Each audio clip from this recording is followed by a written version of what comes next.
as we can see, there was a survey that was done on the 13th of this month, just 2 days back, and 56% of Americans, when asked if they can use Arabic numbers in their curriculum, they said no. And 19% they have no idea, and 29% said it's okay. Now let's examine the Arabic number system and see if they are aware of what they are talking about or not. We are going to talk about the Arabic number system base 10. And let's look at the Arabic Hindu numbers 1 through 9. As you can see, 1 through 9 are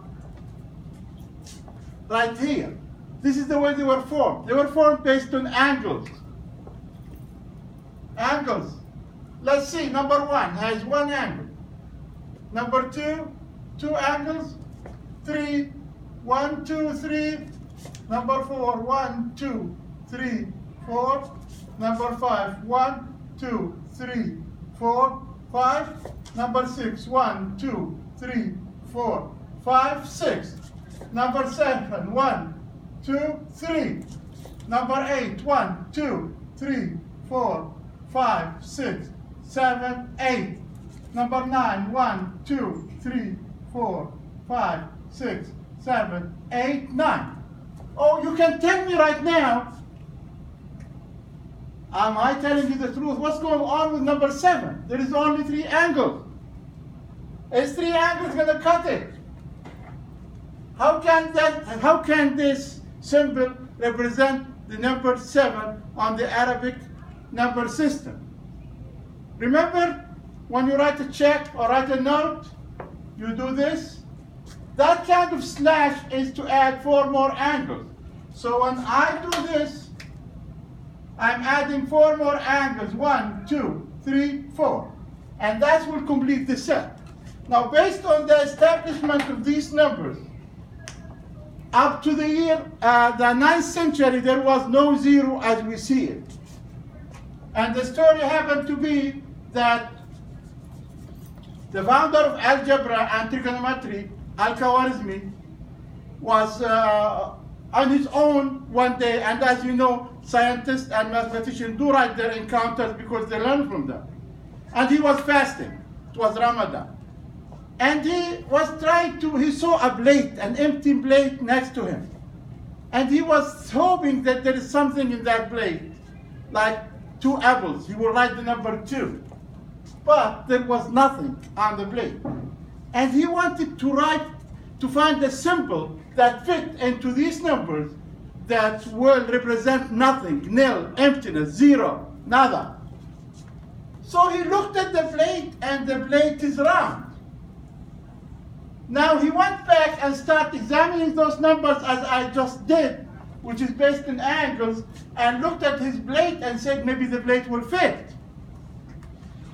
And you know, you can't just bring a cat and put it with 9 rabbits and you say I have 10 rabbits. It has to fall within the same classification. So he looked at the plate is round, the plate is curvy, and has no corners. And from that 0 was introduced. And the 0 came up through the Al-Khwarizmi. There is no corners. And this now is complete, and it becomes the Arabic number system base 10. Went from Arabic Hindu to the Arabic number system base 10.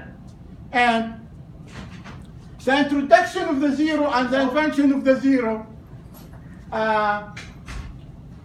created a new movement in math and technology, because it created the place value and number 10. And with that, when we get the place value, we tend to look at the place values from left and right and try to figure out the limits. So I'm going down to 0, and here I'm going down to infinity, and so on.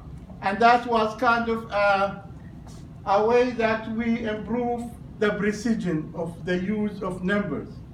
Before the introduction of the 0, they used to have a hard time. Remember, on your uncertain calculation, we used to have 1, 2, 3, 4, 5, 7, 8. You see that? Without the 0, we would have been going through this process. And this is the Arabic number system base 10, and it is the number system that the American now and their grandparents and parents, great-grandparents, they have used, and they are not aware of that. When they are asked about it, about 71% they didn't want it or they have no idea about it. I hope that you will understand it and we get the message through.